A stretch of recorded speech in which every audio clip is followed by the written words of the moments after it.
Welcome to our presentation. Don't waste a crisis, opportunities await you.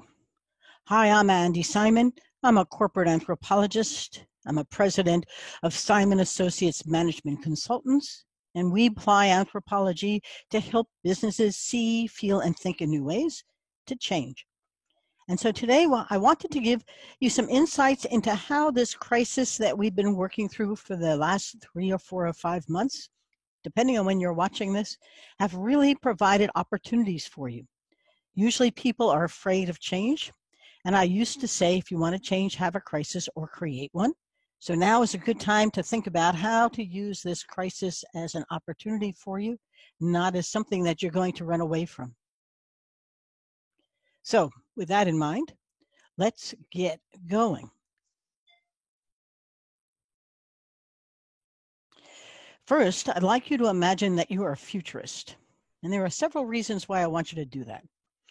The first is that humans are futurists. There's wonderful material by Martin Seligman. It's called Homo Prospectus.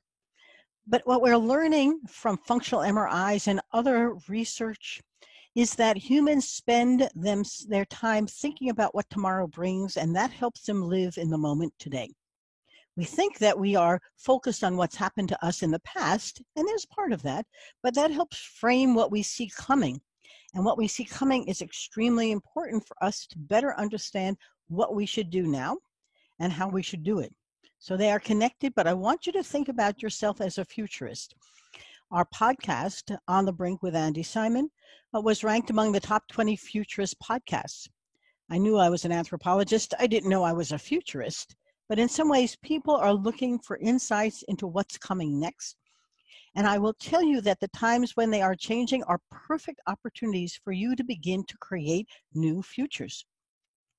I love Milton Friedman's quote because it's going to tie into what we're talking about.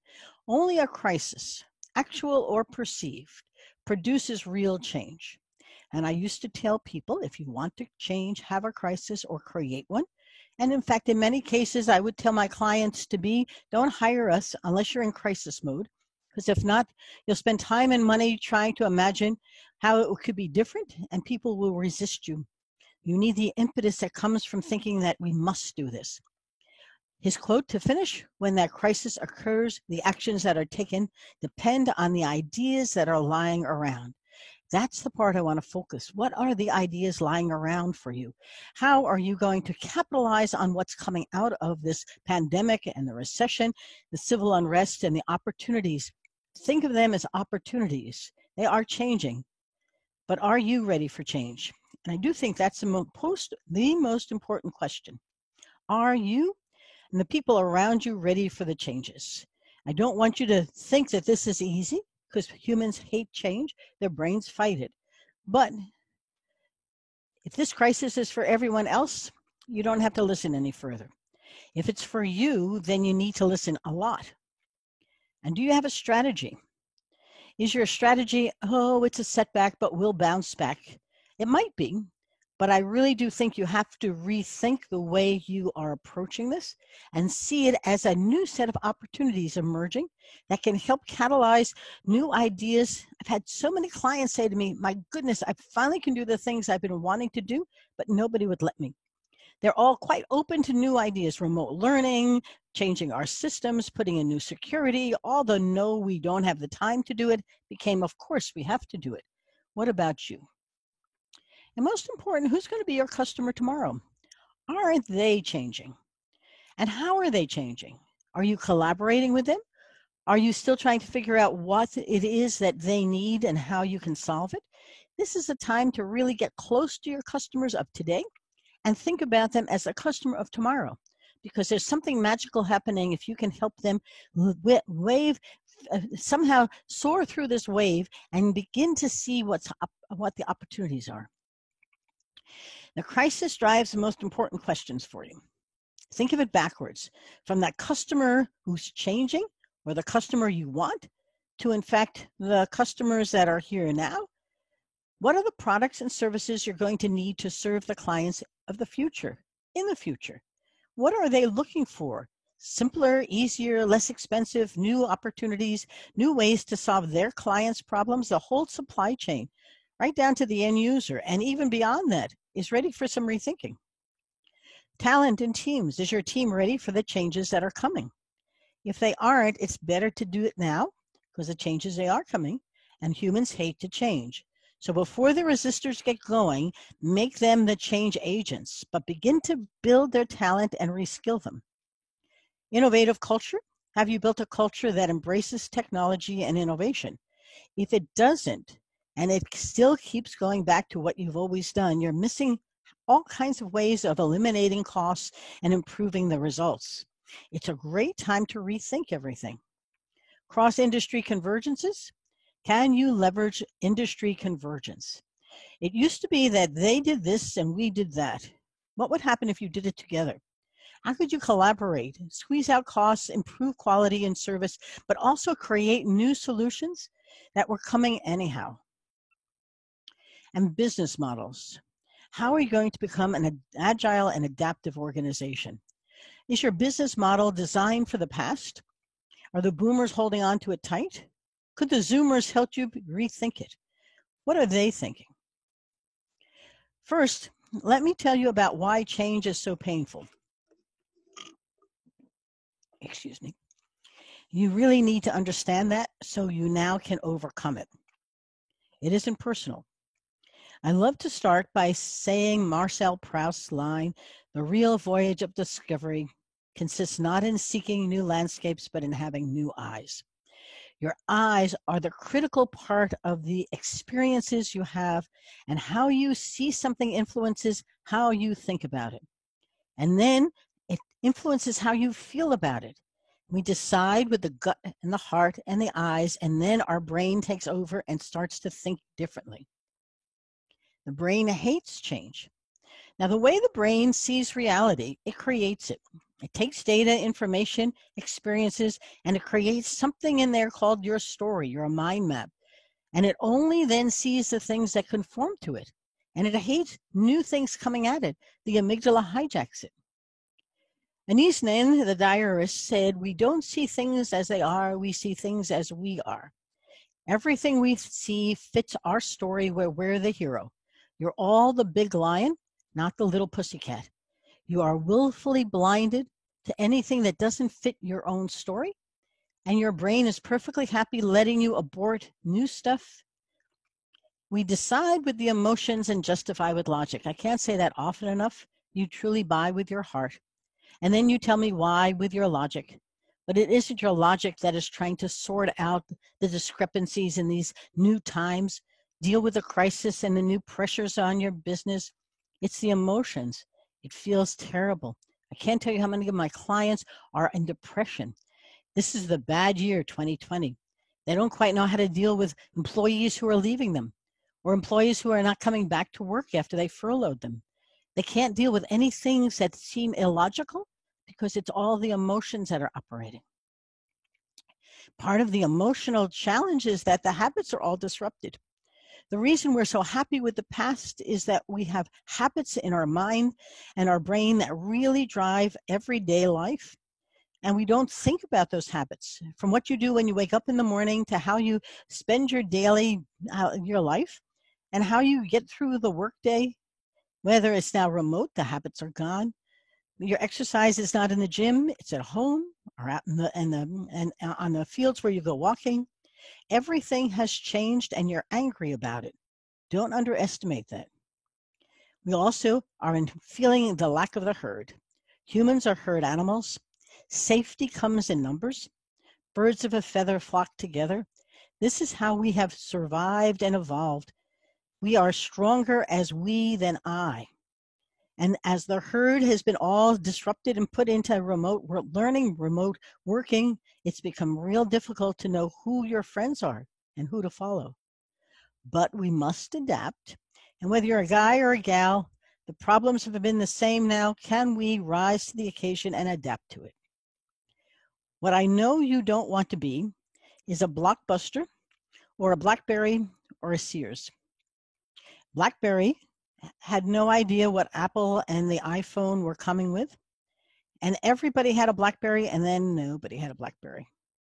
BlackBerry's reinvented itself around cybersecurity, But at the moment, it's still not what it was as ubiquitous. Everybody has one. You've got to use one way of communicating. Blockbuster could have bought Netflix. It's a case study at Harvard about not seeing what was all around you. They actually could have bought it twice for not a lot of money. Now, Netflix, as good as it's gotten, has Disney coming on board and others who are competing with them. And Sears had a catalog before Amazon, but it became another store. And it was really quite fascinating to watch how many others there were. And it was very difficult to see who was going to survive. Now, Milton Friedman said, when the crisis comes, the ideas that are lying all around us are going to give the food for the fodder for us to recreate ourselves. So what's lying all around you? First, if you're in the medical field, or you know others who are, or you service them or sell to them, we have medical clients, and we made them very capable of doing telemedicine in a weekend. And they went from they can't to, of course we can. And everybody's doing it. Now, 10 years ago, I had clients who refused telemedicine. Will never happen. I want to see my patients. Telemedicine makes it much easier to see many more patients and to do it much more profitably and effectively. It's sort of interesting how what we couldn't do, didn't want to do, now became the way we do it. Among entrepreneurs, we often hear the song that goes like this. Oh, it'll never happen. Oh, you can't do that. Oh, nobody's ever going to do that. No, that's not the way it's done. And then somehow the entrepreneur does it and people say, that's obvious. Well, I must tell you, in telemedicine was obvious. Now it's ubiquitous. How we educate our future. There were homeschooling kids, lots of them before this all started. And there were online learners and MOOCs, free colleges. And the best colleges gave them their programs. What was missing? A willingness to try a new way to learn, online, remote, not in a classroom, sitting there, making notes, listening to a professor.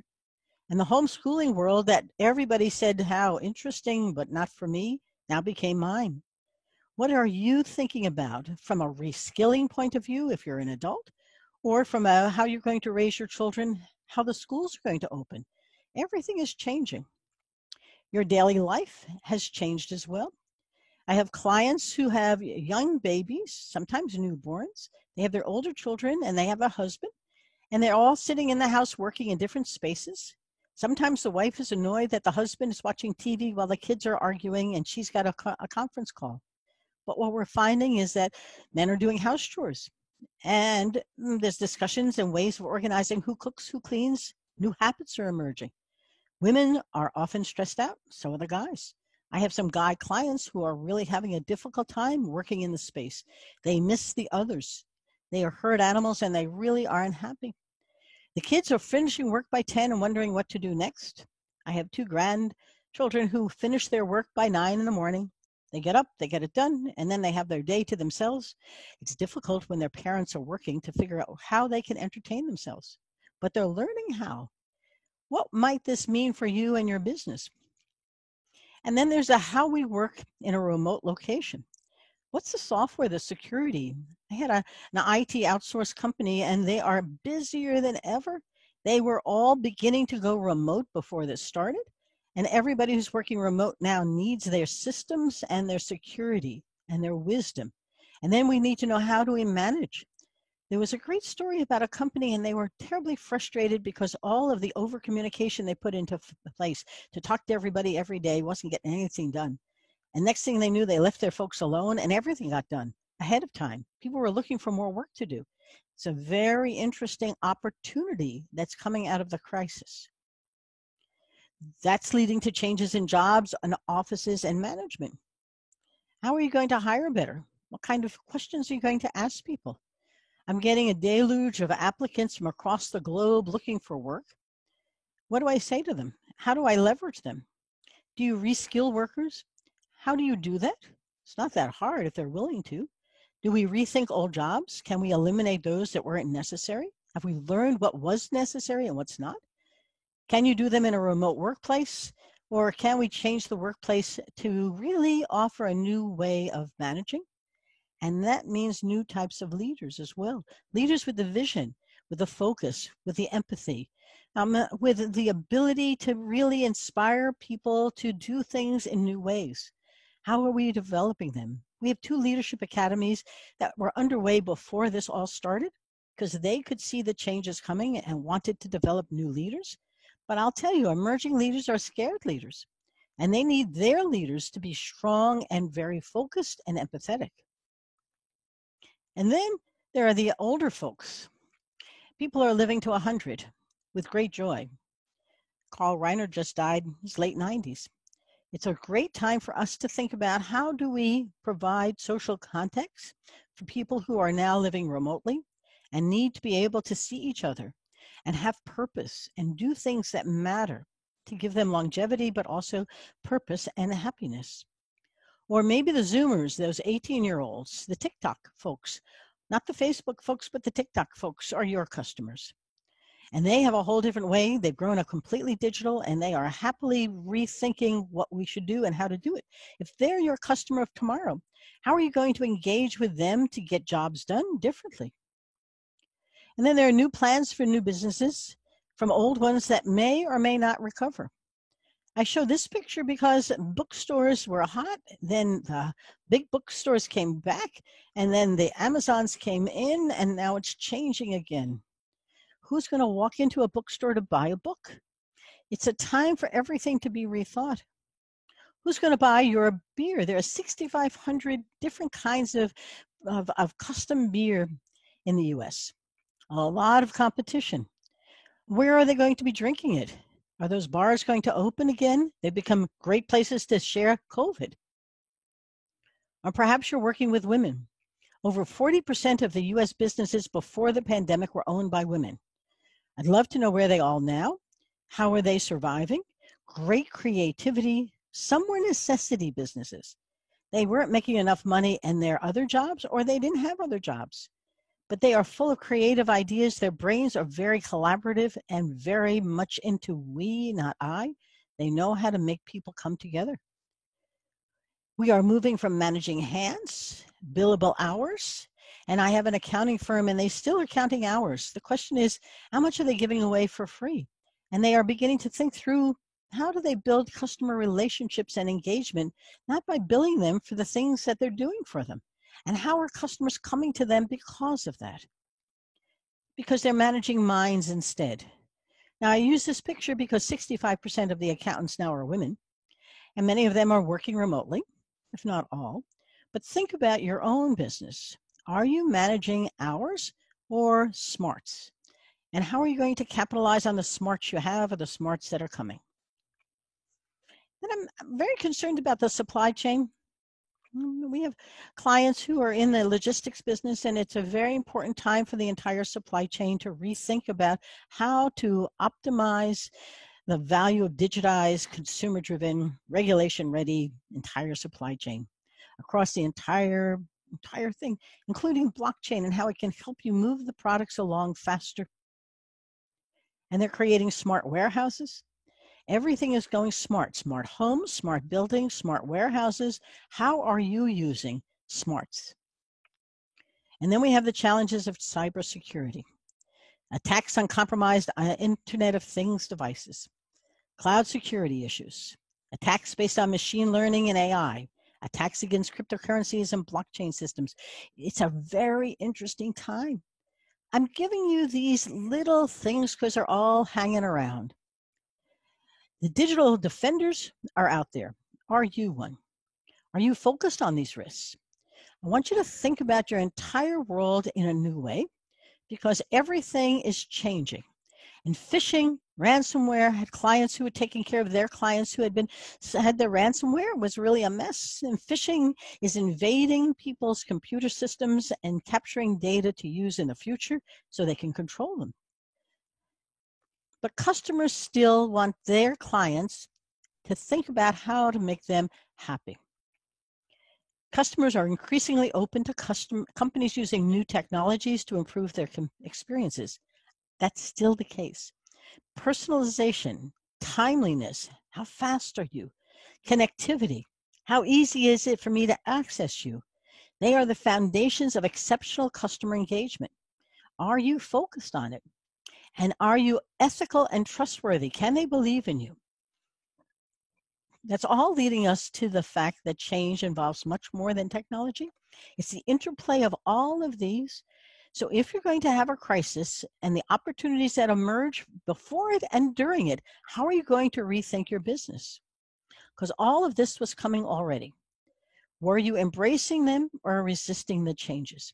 Did you ignore AI or were you really building it into your business process? How was your supply chain digitized? Were you building smart warehouses? Were you demanding that? What's changed? What does this all mean? If you think about the opportunities that were already around you, were you ready? How do you now capitalize on them?